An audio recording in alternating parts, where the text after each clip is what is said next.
Hello, everyone, and welcome to episode 11 of Faith, Tech, and Space. I'm your host, Rich Hay from WindowsObserver.com. Good to be back with you just 2 weeks after we recorded episode 10. That's right. Don't adjust your TVs or channels or audios or podcasts or anything like that.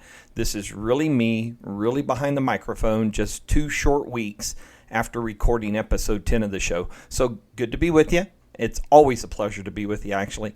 And maybe we might be settling into a pattern. I don't know. 2 in a row is just 2 in a row. But once we start to string them together, then we're doing a whole nother ball of wax.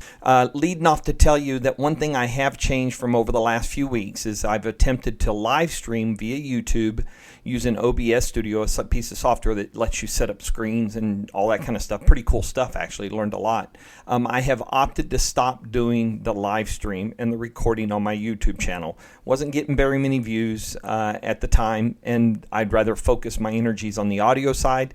It does require a little bit of extra work for preparation and getting things rolling and switching between computers before I start recording the audio. And when I'm challenged for time, as I have been because of all the things I'm involved in classes and formation and stuff, I would just rather focus on the audio side. So that's where I'm at. That's why I'm here.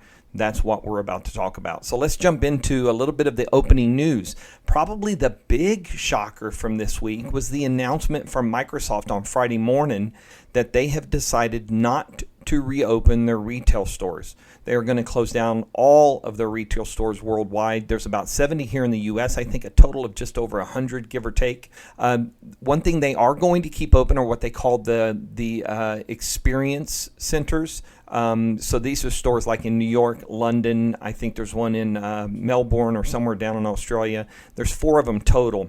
And these stores are going to be, they're going to look a lot like the Microsoft retail store. But what they're going to be is you're going to be able to go in there and experience Microsoft technologies, Microsoft hardware, Microsoft software, services, all that kind of stuff. Put your hands on the devices and stuff. I wouldn't rule out that you would be able to place an order in the store right then, but that's not their focus. I got to imagine you're going to do that ordering from home in the future. So what they've done over the last few months, they've been closed because of the pandemic. And over the last few months, the retail store employees have been supporting customers from home, doing troubleshooting, doing lessons, doing training, doing all the stuff that they would do in store for the most part, except for selling physical hardware and things, doing them from home. And so in this transition, those folks are going to continue to do that kind of work. So Microsoft has discovered that there's some value in that, and it's a different level of customer service and things of that nature. So I'm not sure how it will ultimately integrate with the overall customer service or customer support aspect of Microsoft, but those folks are going to retain their jobs based on what I'm reading and hearing. It's unfortunate. It was a lot of fun to visit the Microsoft stores wherever they were. If you're listening to this podcast, it's potential that you might have visited one as well. I certainly know everyone who's an MVP that's ever been to Seattle has visited the stores there. We have a store here in Jacksonville. In fact, I've got links here at the top of the show notes of the 4 different stories I wrote around the 2012-2013 timeframe when we knew and discovered a store was coming to Jacksonville via some job listings. And then I discovered the location of the store out at a place called St. John's Town Center, which is nearby where the Best Buy was I was working at the time as the Microsoft consultant. And then we saw the actual storefront go up, and then we were there for the grand opening in November of 2013. So a lot of fun. It's unfortunate, but I'm really glad to hear that Microsoft is keeping those folks employed that were working in the stores. It's tough in retail. Retail costs a lot. The last few months they've been shut down, but still paying rent, still paying some level of utilities and things like that. I think I read that Microsoft is going to take about a $450 million tax hit this fiscal year because of this change, and they got end of fiscal years coming up in just a couple days, or maybe it's July, end of July. So lots going on there in the retail world when it comes to Microsoft. So it's one less place you'll see them out there, and that's unfortunate. I've bought a few of my Xboxes at the Microsoft store, and it's just great fun to go in and out of there. All right, let's jump into the faith part of the show. Little bit update on our 2 local classes. So locally, we have wrapped up for year 1. This has been our aspirancy year. So I think I may have mentioned last time we had just finished our final patristics class. I have 2 papers due. One's a pastoral experience paper, And then I have a paper due on St. Augustine. My pastoral experience paper is going to be in somewhere in the ballpark of 3 to 4 pages, about 1,000 words. The St. Augustine paper is going to be a little bit bigger than that, about twice that size, about 2,500 words. So that is my focus right now. Here locally, we are planning on our annual retreat and vocations boards interview in August. We have a 4-day retreat, so we will do that. The vocations board interview is attended not only by me as the aspirant, but my wife attends this. She also attended the board where we were interviewed last year. In fact, through the process of the permanent diaconate, my wife has to grant permission in a written letter to the bishop that she is okay with me pursuing this and discerning this this ministry, the potential of ordination. So she will be there once again with me at the vocations board interview to talk. They'll talk to both of us, but also there to grant her consent again as well. And then following that, September, we start classes back up locally again. And then we have our Rite of Candidacy Mass that's scheduled. So if everything goes well with the 2 papers, which I don't expect there to be a problem there, and then we have our vocations board at the annual retreat. And coming from that, we then have the Rite of Candidacy Mass. That's where we're presented to the bishop and as candidates for holy orders for ordination to the permanent diaconate. And so that's a significant step along the way of this discernment. And then we'll have 2 more years of formation going on. And also locally, one other task that I have at hand shortly will be to pick up an alb. If you're familiar with vestments in a lot of different faith backgrounds, the alb is that white robe that is worn underneath the vestments that are on top, whether it be for a priest, a stole and a chasuble. The stole is the strip of cloth that goes around his neck. And then they also a priest wears a, oh my gosh, I'm drawing a blank on it. Hang on a minute, I just had it in my head. A stole and chasuble. So a priest wears a chasuble, doesn't have arms. Whereas a deacon wears a dalmatic, is the formal vestment, and then a deacon also wears a stole, but it's worn across the chest and breast from left to right. So left to right, I think that's right. So anyway, the alb is what we wear underneath of that. It hides our street clothes. So I'm required to get one of those before the Rite of Candidacy Mass. So on August 8th, my mentor and I are going to go to St. Augustine, where we have a shrine and a shrine shop, and to do some shopping for my first alb. Online, we continue at Josephinium with our class on the 4 Gospels. That's the Synoptics of Matthew, Mark, and Luke, and John. We're learning that we just started. So we started with Mark.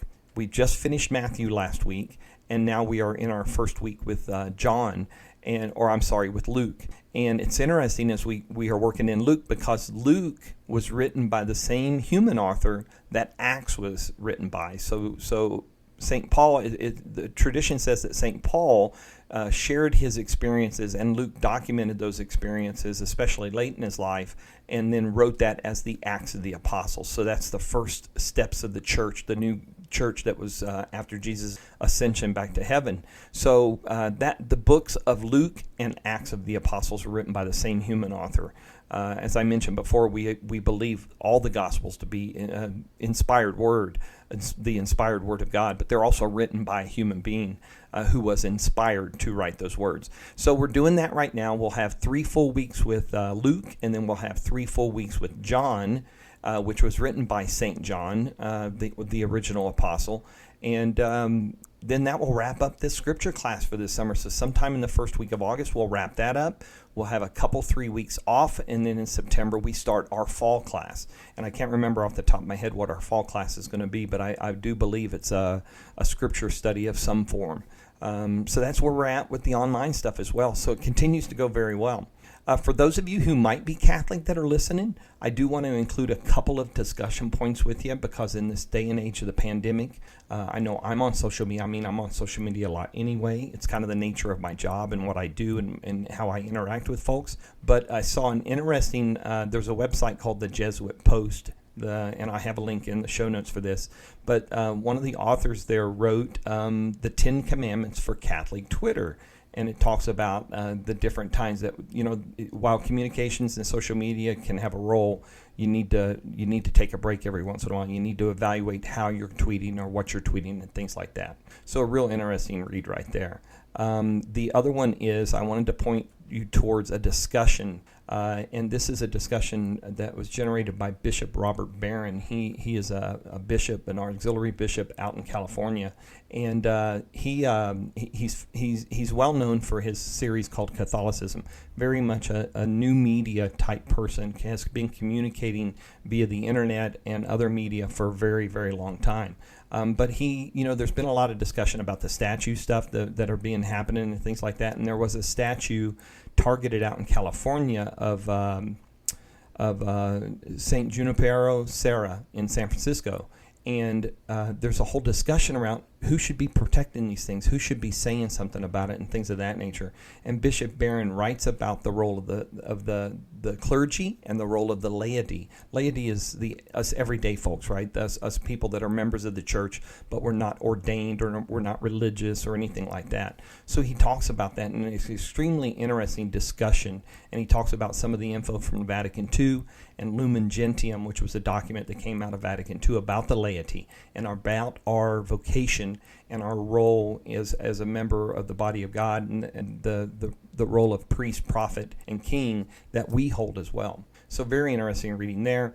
And then the last one I want to point you to, you may have already heard some discussion around this young man. His name is Carlo Acutis. He's Italian, born in London, lived in the Milan area, died at 15 due to an illness. But he is about to be beatified on October 10th. And beatification is that first step in the roll towards sainthood. And so at a beatification, someone is called blessed. So he'll be known as Blessed Carlo Acutis. And the reason why he's drawing so much attention is not only because of his age. I mean, he only just died.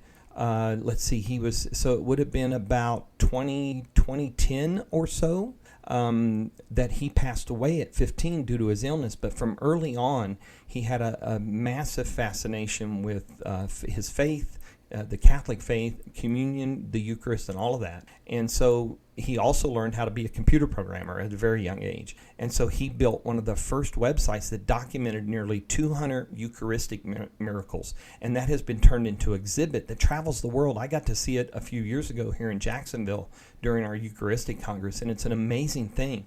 And the one thing about it is his name's not on it anywhere. It was done, and he wanted it to be the Eucharistic miracles, not about him. But he is receiving credit for his saintly life, or his blessed life at this point on earth in his short life, and what he did for people, and his devotion to that kind of stuff. So if you want to read a little bit about him, you can, because many say that he will be the patron saint for gamers, computer programmers, computer users, the internet, and things of that nature. And just for clarity, in the Catholic Church, in order to be beatified, they had to attribute a miracle to the intercession of Carlos. So there's been several that have been documented, but the specific one for his beatification was about a Brazilian boy who was born with a congenital anatomic anomaly in his pancreas, which made him unable to eat solid food.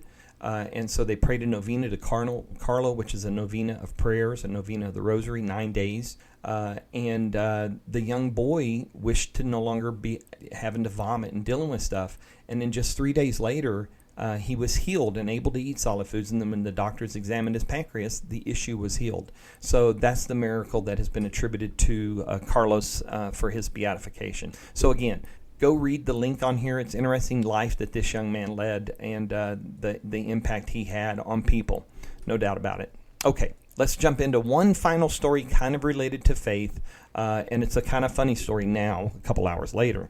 So, as I've mentioned before, I've been helping to live stream the Mass since mid to late March in my parish, in my church. So we continue to do that. So 6 days a week at 8 a.m. at the Mass, we live stream the Mass via Facebook Live.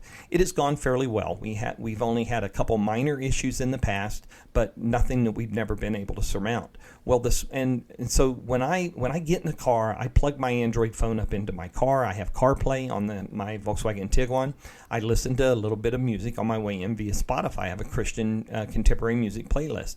And when I get hooked on a song, I tend to put it on repeat a lot, because I like to learn the words and hear the flow of the song. It drives people crazy, but I that's how I like to get connected to a song. So anyway, I got to church. I pulled my phone out of my car, unplugged it as I normally do, went in, set up for Mass, and did everything the way I normally do. However, one of the things I do is I plug in a lavalier mic that's wired, it's got about a 20-foot cord, and I have the mic pinned to the altar cloth so it picks up the reader and it picks up the priest while they're doing the Mass, celebrating the Mass. Well, unbeknownst to me, maybe there was a recent update or something, I'm not sure, but when you plug that microphone into the phone, it senses it as a set of headphones, all right? And like I said, this hasn't happened in the past, so I have to assume maybe there was an update. I don't know. But so you know what happens when you plug headphones into a phone that is on pause from playing music, right? The music starts playing. So the moment I hit the start button on the live stream for our Mass, that music started playing in the background. And depending on how loud or low the volume was on the live stream, the music would take prominence. And so throughout 45 minutes of live streaming a Mass, unbeknownst to me, this song was playing on repeat over and over and over again, every 3 minutes cycling through, right? Now, when I set and record the Mass, I set about 10 or 12 feet away from the phone. And so I can see if something pops up on the screen as a message or something, but I ignore it and I just let the live stream go. It wasn't until afterwards I found out this was severely interfering with the stream of the live Mass. So I had a discussion about, we had to delete it, of course, because of copyright concerns. We can't risk there being a copyright strike against us for that. And we have license for the church music, for the worship music we play, but not for a song by Brandon Heath. So it's gone. It's no longer live. It's no longer on the internet. But boy, howdy, have I learned a lesson, and now do I have a new addition to my checklist before I start the live stream every day. Going to check and make sure Spotify is completely shut down. Okay, let's move on to the next thing. In the Windows Insider world, right, I've decided over the last, since I started Faith Tech in Space, I've been telling you the builds for all the development channels and for Edge, Microsoft Edge, right? Well, I decided I'm going to do the same thing when it comes to the Insider builds. And what you don't know that happened since, well, you do know, I haven't mentioned it on this podcast, is that Microsoft has finally moved away from Insider channels, the Windows Insider rings, fast ring, slow ring, release preview ring, to Insider channels. Now we have the dev channel, we have the beta channel, we have the release preview channel. So I'm going to break down for you where they all stand and how they kind of fit. But let's talk about what builds we've got out there. So in the dev channel, this is what used to be fast ring. Build 20152 is the latest build in that ring. We just got that this past week. The beta channel, 19042.330. So dev channel is quote-unquote Windows 10 vNext, okay? But it's actually the base of where Windows 10 version 21H1, the first update of next year, will come from. So I'm referring to that as a 21H1 build, okay? Beta channel is for 20H2. That is the release coming up later this year in the fall. That is going to be a cumulative update, so it's going to be very similar to 19H2 last year. So it'll be monthly. We'll get regular cumulative updates over the next several months as they prep that for release this coming fall. And then we have release preview channel. Now right now, release preview channel is the same build, 19041.329, that Windows 10 version 2004 is on. That's because release preview channel right now, up until this fall, is going to test the cumulative updates before they land for the release, the production release of Windows 10 version 2004. And then sometime later this year, probably after at some point in the life of 20H2, we should see 20H2 move into release preview channel. And then at that time, we should see 21H1 move from dev channel to beta channel. So they'll kind of cascade like that, all right? And that's the plan for those. So I've got a link here to the blog post about Windows Insider channels. And the new change here, and what's important to note is, one, these channels, dev, beta, align with other programs like Office Insider, Skype Insider, et cetera, et cetera, et cetera. Same thing for Microsoft Edge, same thing for Microsoft Teams. So there's a better alignment across the company. But before, fast ring, slow ring used to be a cadence, a frequency indicator, right? Although it wasn't always an indicator, but that was the typical interpretation. Fast ring builds would come out fast, slow ring builds will come out slow. Well, the idea of moving from the ring model to the channel model is to focus on the quality of the builds, not so much the frequency of the builds. And that doesn't mean we're not going to see weekly builds in Dev Channel, right? What used to be Fastering. I think we'll probably continue to see that pace. 20H2 may be a little bit different. It might be every 2 to 3 weeks. And then release preview, of course, will be dependent upon what's in there and how far it is to the release date. So be aware of that.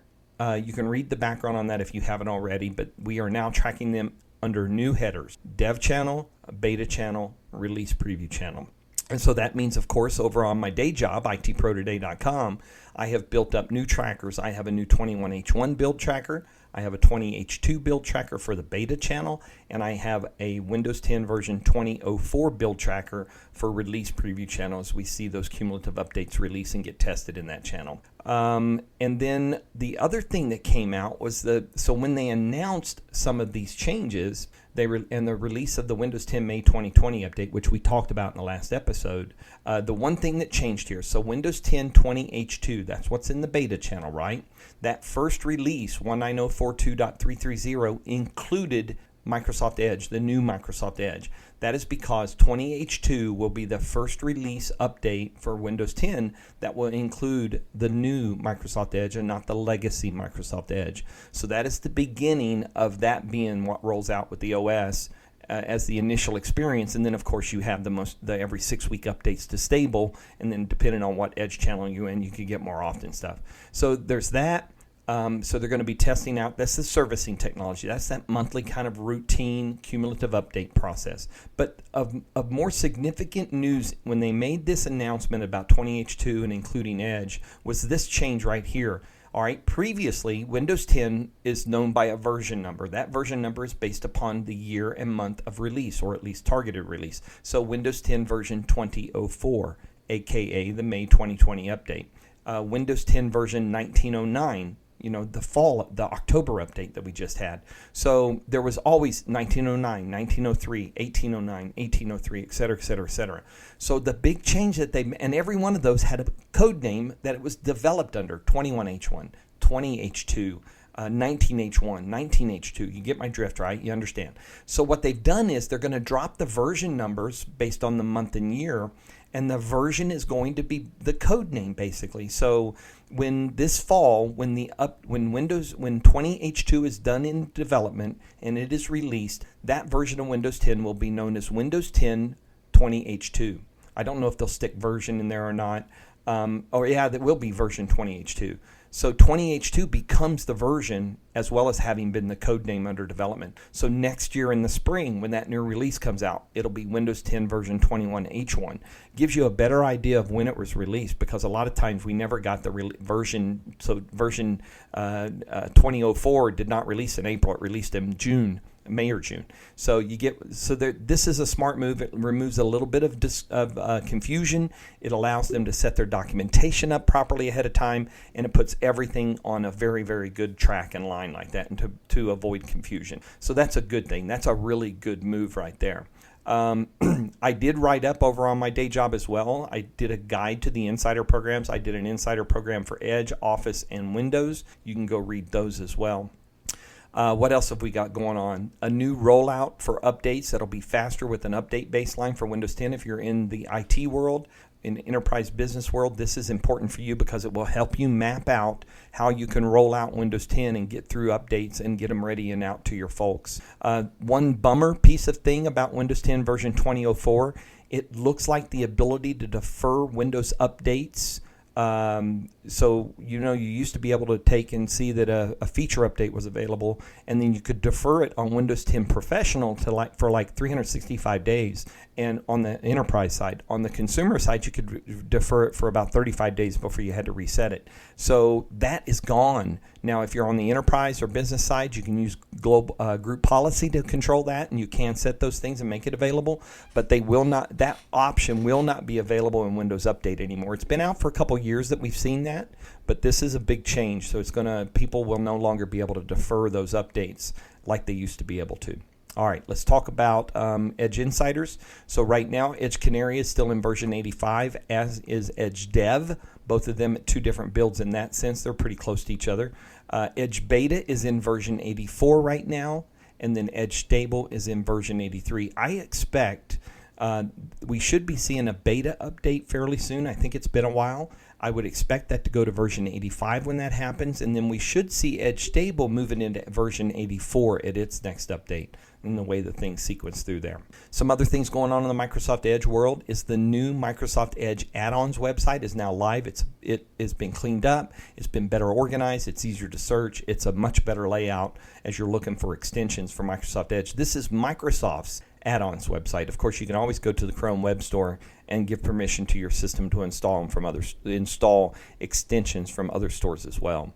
We saw the roadmap for the PDF reader in Microsoft Edge. That information came out, so they're letting people know where they intend to go forward with the PDF reader. The Microsoft Edge search in sidebar feature has come out. I'm seeing it on Canary right now.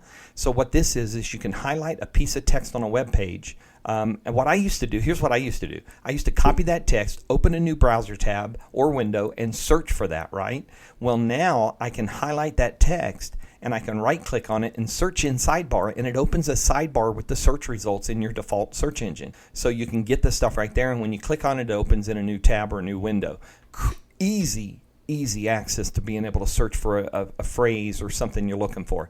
So I'm really, really happy to see that. And by the way, speaking of sidebars, I'm ready for sidebar tabs, right? I am ready to see sidebar tabs. As much as I want to see history sync and tab sync, open tab sync, I want to see those vertical tab bars. I want to see, because I've got a widescreen monitor here, and it just screams for vertical tabs to be able to keep an eye on things. So anyway, hopefully soon. What else is going on? The new Edge browser is being rolled out to Windows 7 and 8.1. This should be no surprise, right? It was intended to. It's available for it. It could always be downloaded to it, but now it's being rolled out via Windows Update. Memory usage improvements in Microsoft Edge. There's a good blog post discussing how they've improved the memory usage in Microsoft Edge. Microsoft Edge Enterprise Sync services are now available. So now if you're on Microsoft 365 Business Premium, you can now sync between devices using your Active Directory logins and accounts for your users. Password Monitor showed up. I noticed this when I was saving a password or creating a password. A little blurb at the top of the window it had the save dialog for the username and password about checking it against this password monitor. You know, the one answer I can't get out of Microsoft is what database they're using to check your password against for breach. Some people came out and said, have I been pawned? I don't know. They're not making it public where that is or who it is. It could very well be their own internal thing, but right now they're not saying. And then the Edge team did do, about a month outside of Build, they did do a blog post to summarize what all the news was at Microsoft about Microsoft Edge at Build 2020. All right, and then right behind that, the developer folks also did a top announcements for Microsoft Build. So you can catch up on both of those for Microsoft Edge and the developer tools that were announced at Build. Again, another one at my day job, I wrote about Microsoft List. Microsoft gave me a demo tenant, and I was able to go in and poke around and take some screenshots and play with List. So I actually did a screenshot walkthrough and hands-on of the setup and what you will see, and a little bit of background on the tool and where it came from. Got a post here from EdBot that I can't not help share. I don't totally agree with the premise. His headline now Ed doesn't write the headline, okay? I don't write the headlines to my stories. He doesn't write the headlines to his. Microsoft stopped feeding bugs to 1 billion Windows 10 users. Well, the reality is a lot of those bugs don't end up, when you're talking about the development side of Windows 10, in the insider channels that are out there, the dev, beta, and release preview instead of fast ring, slow ring, release preview ring. So Ed is discussing, that's not a good thing because it might think people will get too many bugs and stuff like that. I disagree because your typical everyday person is not an insider already, so the channels are not going to change that in any way. But it is still a perspective that the right people need to be in those channels. It shouldn't be just anything for anybody. Windows 10 Fresh Start feature is still in the Windows 10 May 2020 update. Now, this came up for discussion because what happened was they deprecated it out of Windows Security. Previously, Windows Security was set up, and it had this feature in there that you could click on. And it was a Fresh Start, and it would allow you to download from the internet a fresh copy of your version of Windows 10, and it would reinstall it, and you'd have an option to keep stuff or not keep stuff. But it's still there. It has changed, and where is it at? It's in under Reset This PC. So if you go to Settings, Update and Security, Recovery, Reset This PC, and then you'll get the Fresh Start option there on May 2020 update or later, Windows 10 version 2004. And then you get to choose Keep My Files or not, and then there is also an option to restore pre-installed apps unless you don't want them, and then you can get a complete free clean restart. Okay. Azure capability, Microsoft talking about the pandemic and how they've grown Azure resources. I know we talk a lot of consumer stuff and not so much business stuff, but understanding how Microsoft does business when it comes to Azure is an important thing to have perspective on. Microsoft is replacing its Skype Microsoft Store app with the standalone version. So this is the Win32 version of Skype that you would install by downloading from the Skype website and install on the desktop, is going to be migrated into the store and take the place of whatever it's either. I don't know if it's a Universal Windows Platform at UWP, but I don't know if it's Electron or React or what the underlying technology is. Just understand that the same version that you could download, quickly get updates on the desktop and new features, is migrating into the store to be the same version. That means you get features and updates a little bit faster. They don't have to update two different versions of Skype to get that update out. Similarity checker for Microsoft Editor in Microsoft Word to help writers with originality and attribution. This is really cool because it says it's only available on certain SKUs of Office 365, Microsoft 365. I'm really hoping that I can see it on my own Microsoft 365 sub, because I'm writing a lot of papers right now and I'm writing a lot of stuff from the web. And to make attribution easier, I'm a big fan of that because it will put attributions in the proper format, help you create your works cited page, and use the proper MLA formatting for that. So I got a couple different links to that, so you can go check it out and see what it's all about. And then the other one was kind of a surprise app. I have not had the chance to dig into this app yet, but it's Windows File Recovery. It's in the Microsoft Store. You can download it from there and install it, and what it's intended to do is to help you recover lost files on disks or accidental deletions and things like that. So the description says, did you accidentally delete an important file? Did you wipe clean your hard drive? Unsure of what to do about corrupted data? Windows File Recovery can help in that process. Photos, documents, videos, and more. Supports many file types. If you're recovering it from a camera or SD card, you got signature mode, which goes beyond the normal recovery process. So pretty slick to see this suddenly come out. Not a whole lot of fanfare. There's a couple different sites that have written about it. I have not yet. I will do a walkthrough of this new app and post it on WindowsObserver.com. But just nifty to see a tool like that come out. All right, so that's all of the Microsoft stuff. Apple. All right, so we know over the last couple of weeks, Apple's had a kind of a roller coaster of a ride, right? A couple of weeks ago, there was all the hoo-ha about them and Hey.com. Hey.com offers email addresses, $99 a year. And the big argument was the reason why they were not being approved in the store, the big discussion was around the 30% or not, but they also weren't offering functionality in the app. You had to get the app, go buy the $99 a year email address, and then you could use the app. Well, Apple says, nope, if an app is in the store, you got to be able to use it in some way. So basically it boiled down to Hey.com and the folks there creating a 2-week trial so you can download the app, get your own Hey.com email address, and try the 2-week trial so you see how it all works before committing to it or not. So they solved that. And then Apple had WWDC.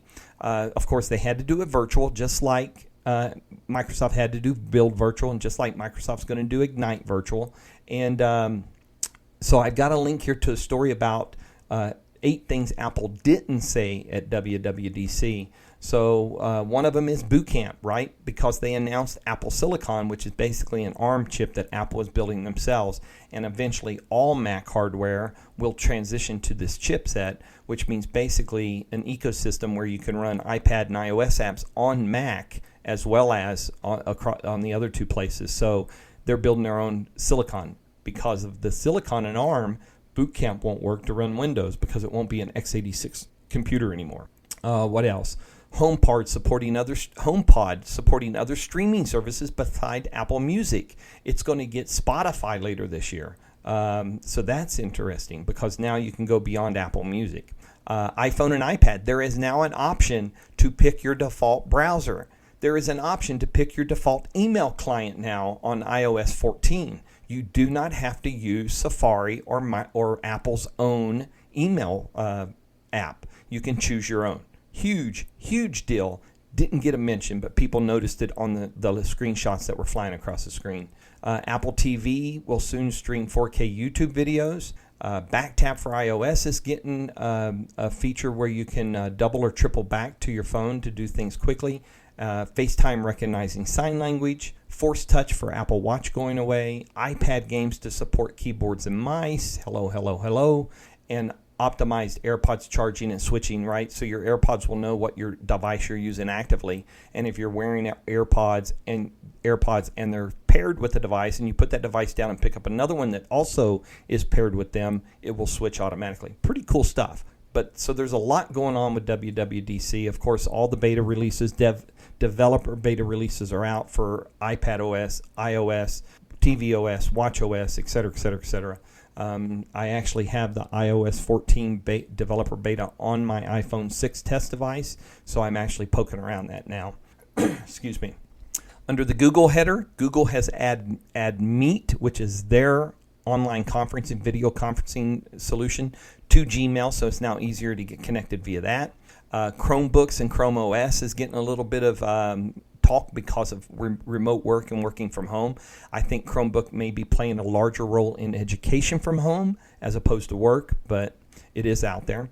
And then Google getting a little more on top of auto-deleting your data. I don't know if you noticed recently, but if you've recently browsed to google.com, you might have seen a little prompt below the Google search bar that says, choose when your data gets deleted. So they now have this new option where you can choose to auto-delete your own data at a predetermined time frame.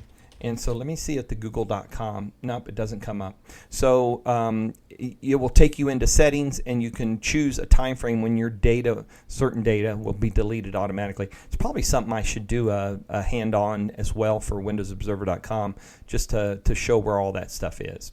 So that's what's going on in the Google world. Across the miscellaneous stuff, you know that hey.com email thing I mentioned about Apple and apps and App Store, et cetera.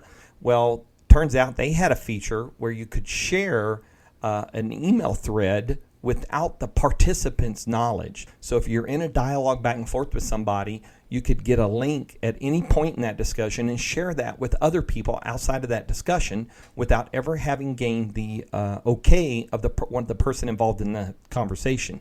Oh, by the way, at whatever point they pick that share at, it will always share whatever comes later too.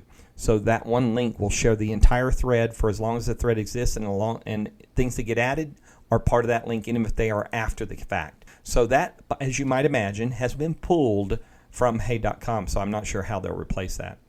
Now, here's some real miscellaneous tech for me, okay? Here's two areas that is probably going to, well, if you watch me on Twitter, you know I've been messing with this stuff. But this is a couple that is just not your norm for the tech part of Rich Hay and Windows Observer and WinOBS. Linux Mint 20, called Juliana, has been released. The Mate version, the XFCE version, and the Cinnamon version. Now, the Cinnamon version, those are the interfaces, right? The XFCE, the Mate, and the Cinnamon are all UIs. And I've been running Linux Mint Cinnamon for a while now on, do you remember at the build, it must have been about 2015, I think, in San Francisco, they gave out the HP Spectre X360, the original HP Spectre X360. Such a great device. Still a great device. I'm running Linux Mint on that device as kind of a test bed to just test Linux out and poke around.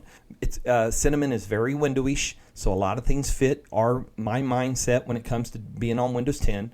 And so anyway, it's been a lot of fun using it. And then I'm going to tell you about something else that recently that Linux device has come in handy for. But Linux Mint 20, we've been on 19.3. Linux Mint 20 has been released. The ISOs are out. They're official. And I actually upgraded that device. It takes about 30 minutes to upgrade a device to the next version of Linux. It's pretty amazing how quick it is. It's up and running. Now, here's the other new device that came into my house this weekend, a Raspberry Pi. I ordered a Raspberry Pi 4B, Model B, in order to do some experimenting around DNS black holing. So if you're familiar with DNS black holing, the idea here is that you use DNS with a set of lists that blocks bad ads, malware sites, adult sites, malicious sites, et cetera, et cetera, et cetera. So you basically point your devices to that DNS server on your network, in this case on this Raspberry Pi, that's running Debian, a version of Debian Linux, and it does the DNS looks up for you. It will block what's in the block list, so you avoid getting all the bad ads and junk like that, and it will pass along the stuff that is good and forward it to the next level of DNS lookup, and it has a whitelist, blacklist, and stuff like that. So it's very customizable. So that's called Pi-hole. Many of you will be familiar with the idea of Pi-hole. So I've got a link to Pi-hole. So right now, and then the thing I wanted to tie to Linux was AdGuard Home. So AdGuard Home is very much like Pi-hole, except this is a different take on it. It still runs on Linux. In fact, I could run it on the Raspberry Pi if I so chose, but I'm keeping them both separate right now. But you can run them both on the same network at the same time. They both work side by side. They don't get into arguments about with each other. So because you point people to a certain IP, and that's how it reaches out to the IP. So I'm running this, and it's a great test. And in fact, I've pitched a story to Woody's newsletter, and I'm going to be writing about this over the next couple weeks for Tracy. For Woody's newsletter, and so that you can get a little bit, because this has been a new exploration for me. I'd heard of DNS Black Hole, and I'd heard of Pi-hole, and I'd never heard of AdGuard, but I discovered their browser add-in, their extension, which was quite good, and that got me looking around, and I found AdGuard Home. I've got links for you guys, so you don't have to worry about going anywhere. So, it's an experiment. It's kind of a new adventure. It's exciting to be messing around with tech again in this way. And the Pi is just a simple, small little device. I'll post pictures and stuff, but I'm going to continue to focus on this. And it makes a huge difference, because one of the things Pi-hole is doing, it's caching DNS. So I look at a lot of stuff over and over again, right? Excuse me. So there's no need to query DNS every time. So it caches the result automatically and uses the cache before it goes out and sends it upstream. So pretty cool stuff there. So yeah, there you go, right? Miscellaneous Tech Rich A. Talking about Linux, talking about Raspberry Pi. Holy smokes, what's going on in the world? All right, that's cool stuff though. Like I said, I've got links for you to go read about it and explore, and I'd love to hear any stories you all have about Pi-hole or AdGuard Home if you know about it and what's going on there for you guys, and are you using something similar. What this allows me to do, by the way, is I don't have to have a browser extension installed, because this is for the device, right? For the entire device's DNS is pointed at the Raspberry Pi, and Pi-hole or AdGuard Home when it's pointed to that. And so I don't have to have any extension. It applies to apps. It applies to everything on my device. So if you're given healthy and safe ads, you're not going to get blocked. If it's malicious or anything like that, it's not going to happen. It's not going to show up on a screen. All right, let's talk a little gaming. Xbox June 2020 update has come out. Easier library management, a few other tweaks to it, and unfortunately we know in July there's some more tweaking coming. I'll talk about that in a minute. Electronic Arts announced their Starship Dogfighter Star Wars Squadrons. There's been a huge gameplay kind of introduction to it. There's been the trailer. It comes out October 2nd. It's available for pre-order now. This looks like a really cool game. It's going to have a multiplayer 5-on-5 aspect. It's going to have a single-player campaign type mission where there'll be AI playing in the other roles. I am really excited about this game. It is a Star Wars kind of franchise that we haven't had in a long time, the flying aspect. Another Inside Xbox Series X optimization story, talking about a game called The Ascent. And so what you learn there is not only about the game, but you'll learn about the hardware and how it's optimized. Xbox Series X embracing the full power of the console with games optimized for Xbox Series X. So this is a whole nother post. This is that trickle feed, right, of news we're getting about Xbox Series X concerning the release that's coming this fall. And then was the really bummer news this week. I know it was a bummer for a lot of people, right? You saw the announcement. You may have heard of the announcement. Microsoft is shutting down Mixer. Now, Mixer used to be known as Beam. Microsoft bought that company quite a while ago from a young entrepreneur. They became part of Microsoft. They're no longer part of the company. But the technology behind Beam at the time and now Mixer was the low latency gaming, the low latency chat, the low latency video streaming. That is all getting introduced into other aspects of Microsoft and different technologies and services, right? But Mixer just wasn't doing it. It wasn't, they brought in some big names, Ninja, Shroud, and things like that, but it just did not get market share. It did not get mind share. So the decision was made to shut it down. It's the end of the fiscal year. Like I said, either this month or next month. I think it's July. And so it allows Microsoft to cut costs. Satya Nadella has not been someone who tolerates loss very long. So this is probably related to that decision. But I've got links here to the story from the main channel from the Xbox folks. What are the next steps for people on Mixer? And then a welcome from Facebook Gaming, because what they did was they basically made an arrangement with Facebook Gaming that if you're a creator on Mixer and already a partner, it's very easy to become a partner on Facebook Gaming. But what's great is I've seen Twitch making Mixer partners almost immediately. So been watching the streams and watching people's reactions for that. So a lot of folks that are making the move to Twitch, which is owned by Amazon, are getting picked up as partners, and that's terrific affiliates. So I do hope everybody lands safely. It looks like most of the team is staying around the employee side. They're being moved into different parts of Xbox. So they're still sticking around. So I do have one other follow-up story from the creator of Mixer, the co-founder. He talked with GeekWire, and so it's some interesting background. And he agrees with the decision ultimately. So if you want to read up a little bit about the background there from him, you can do that. All right, let's move on to space, right? It's time to talk space. What do we got going on? San Francisco startup called Astra. They're going for their first orbital rocket launch in July. Another private company targeting orbital rocket launches. So that's cool and exciting. Also, this was an interesting story a couple weeks ago. NASA announced that they plan to put NASA astronauts on Blue Origin and Virgin Galactic suborbital flights. So I have to think that part of this is experimentation. Part of this is experiential, right? Getting on a rocket, riding that rocket up into, even if it is suborbital, experiencing that true weightlessness rather than the vomit comet. So it's interesting that to see this, and I guess they'll be doing some experiments and things like that. But now NASA astronauts will get to experience a little bit of that life before they actually climb on a rocket, whether it be a SpaceX rocket or a Boeing rocket, eventually ULA or whatever it might be. So very interesting to see that. NASA also announced that they are naming their headquarters after Hidden Figure real person, the first black female engineer at NASA, Mary Jackson. So for perspective, if you watch the movie Hidden Figures, this is the character who learned how to program the mainframe. And what's her name? Catherine or Mary Jackson. But what was Octavia? Hang on, I've got to figure this out. Otherwise, I'm going to go bonkers. Hidden Figures is what it was called. And her name was Octavia Spencer. Oh, I've got it backwards. All right, hold on a minute. I did have it wrong. Okay, so Mary Jackson is, that was, oh my goodness. Come on, people. Where are the full cast and crew? Oh, there it is. Janelle Monáe. So she was the one that was invited to kind of go in the wind tunnel and help figure out why panels kept blowing off of the capsule. That who's who Mary Jackson, not who programmed the IBM.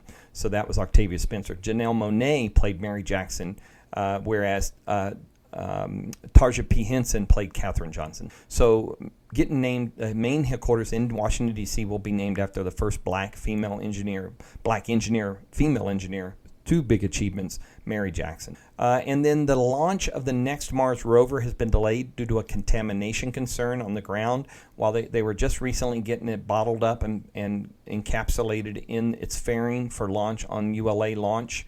It's going to launch on an Atlas V. That has been pushed into late July now because of a contamination in one of the connecting tubes that go into the thing for fluid, fuel, and things of that nature that keep it cool and safe inside the shroud of the for the launch vehicle. All right, and so SpaceX had a bit of a scrub week this week. They scrubbed the Starlink and Black Sky satellites a couple more.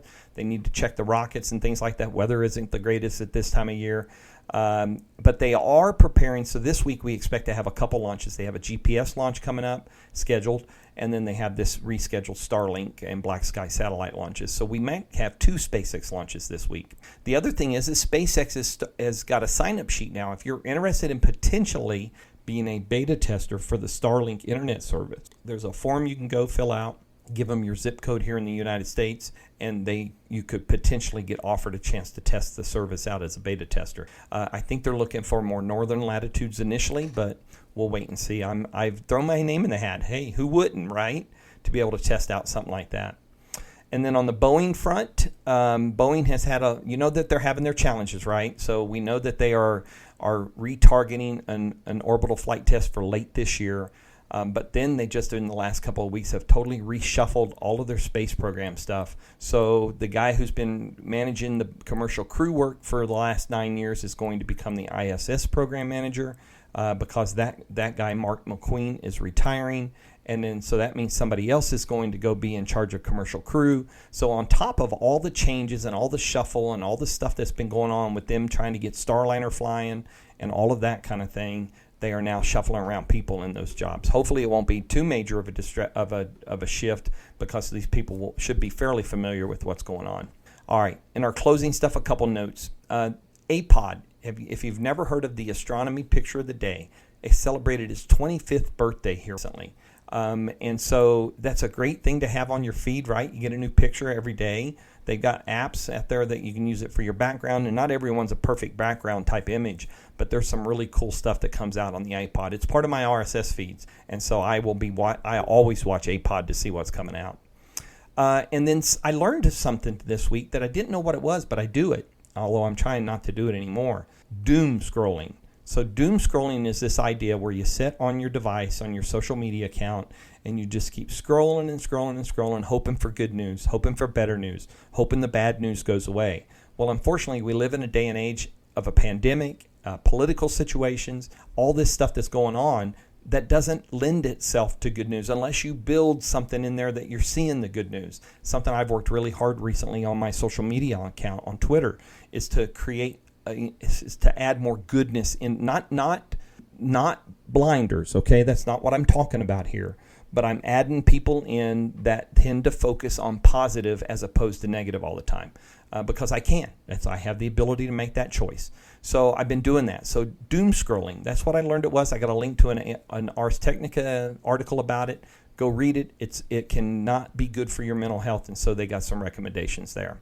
From a personal health perspective, I'm dealing with some back issues. Everybody remembers Build, right? Where Build was some pretty long days in front of the computer, whereas we would normally be in person at that event and walking around. I had a couple 10-plus hour, 12-plus hour days in front of the computer for Build those 2 days, as I'm sure many of you did as well. What it did for me, though, is exacerbated an issue that I had that wasn't causing a problem, which is basically I have a herniated disc between my C6 and C7 vertebrae. A herniated disc means it is this rubbery disc that goes between your bones and your back vertebrae has kind of slipped out of its mold, slipped out of its seam, and it's seeping out of the vertebrae, and it's impacting the nerve of my root there that expands out across my back, shoulder, and my arm. So my symptom was numbness in my arm and pain in my back. Ultimately, through the process of seeing my doctor, getting some good inflammatories to help take care of the inflammation, getting an x-ray to show the bone structure, and the MRI to show the fleshy tissue structure, diagnosis, herniated disc, C6, C7 spine. Currently waiting to talk to a neurologist. Those are the folks that do surgery, they do surgery on your back, around your spine and your nerves and all that kind of stuff. So waiting to hear that, but actually in pretty good shape because I've got good anti-inflammatory that I can take as needed to help keep that inflammation from kind of taking over as it did for a few weeks there. So if you're a prayer, I appreciate the prayers. If you're about good vibes, then the vibes will be appreciated as well. All right, that's it. Episode 11 in the can, just 2 weeks after the last episode. I'm kind of really proud about that. I think it's the first time in a long time that I've recorded just 2 weeks afterwards. Again, the goal is let's get this in a routine. Let's make this a thing, right? Let's shoot for 2 more weeks from today and see how that goes as well. So I will close with this. Be kind to each other out there and wear a mask. Don't always just wear a mask for yourself, although you do gain benefits from it. but wear a mask for others, okay? Stay safe, blessings, take care, and we'll see you on the next episode of Faith, Tech, and Space.